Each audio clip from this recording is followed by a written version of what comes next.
Punjab F C ഒരു dream start എന്ന് തന്നെ പറയണം. കാരണം തുടർച്ചയായിട്ട് മൂന്നാമത്തെ മത്സരമാണ് അവർ വിജയിക്കുന്നത്. ഇന്ന് അവരുടെ മത്സരം എന്ന് പറയുന്നത് താരതമ്യേന ദുർബലരായ ഒരു ഒപ്പോണൻ്റാണ് ഹൈദരാബാദ് എഫ് സിയുമായിട്ടായിരുന്നു. എന്തായാലും ആ ഒരു മാച്ച് അവർ സുഖമായിട്ട് വിജയിച്ചിരിക്കുകയാണ്. ആരും തന്നെ വിചാരിച്ചിരുന്നില്ല, പ്രത്യേകിച്ചും പഞ്ചാബ് ഫാൻസ് പോലും വിചാരിച്ചിരുന്നില്ല സീസണിൻ്റെ തുടക്കത്തിൽ തന്നെ ഇത്ര മികച്ചൊരു performance Punjab F C കാഴ്ചവെക്കുമെന്ന്.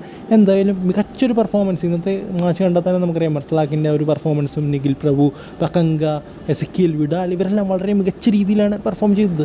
Nikhil പ്രഭുവിനെ എന്തുകൊണ്ടാണ് കേരള ബ്ലാസ്റ്റേഴ്സ് പൊക്കാൻ ശ്രമിച്ചത് എന്നൊക്കെ അദ്ദേഹത്തിൻ്റെ കഴിഞ്ഞ 2-3 കളികൾ കൊണ്ട് നമുക്ക് മനസ്സിലാക്കാൻ സാധിക്കുന്നുണ്ട്. അതായത് കരോലി സദ്യത്തെ പൊക്കാൻ ശ്രമിച്ചത് എന്തുകൊണ്ടാണെന്ന് നമുക്ക് മനസ്സിലായി. അതുപോലെ എടുത്തു പറയേണ്ട ഒരു കാര്യം എന്ന് പറയുന്നത് അവരുടെ ഒരു ഡിഫൻസീവ് മിഡ്ഫീൽഡർ അദ്ദേഹം മർസലാക്ക് എന്ന് പറയുന്നത് അദ്ദേഹം വേറെ ലെവൽ പെർഫോമൻസ് ആണ്. 4.8 കോടി മാർക്കറ്റ് വാല്യൂ ഉള്ളൊരു താരമാണ്. സോ എന്തുകൊണ്ടാണ് അത്രയും വലിയൊരു താരത്തെ ആ ഒരു പൊസിഷനിലേക്ക് അവർ കൊണ്ടുവന്നതെന്ന് നിങ്ങൾക്ക് എല്ലാവർക്കും മനസ്സിലായി കാണും. പിന്നെ അവരുടെ മികച്ചൊരു കോച്ചും.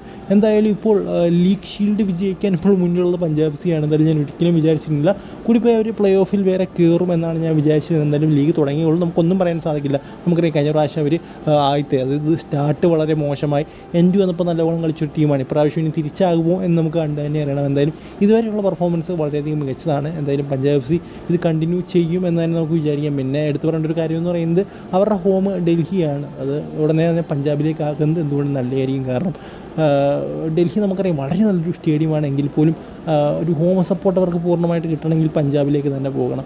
എന്തായാലും ഈ ഒരു വീഡിയോ നിങ്ങൾക്ക് ഇഷ്ടപ്പെടുന്നു വിചാരിക്കുന്നു. പിന്നെ പഞ്ചാബ് എഫ് സിയുടെ പെർഫോമൻസിനെ കുറിച്ച് നിങ്ങൾ കമൻറ്റ് ബോക്സിൽ പറയാനായിട്ട് ശ്രമിക്കുക. അടുത്ത വീഡിയോയിൽ കാണുന്നവരെ ഗുഡ് ബൈ.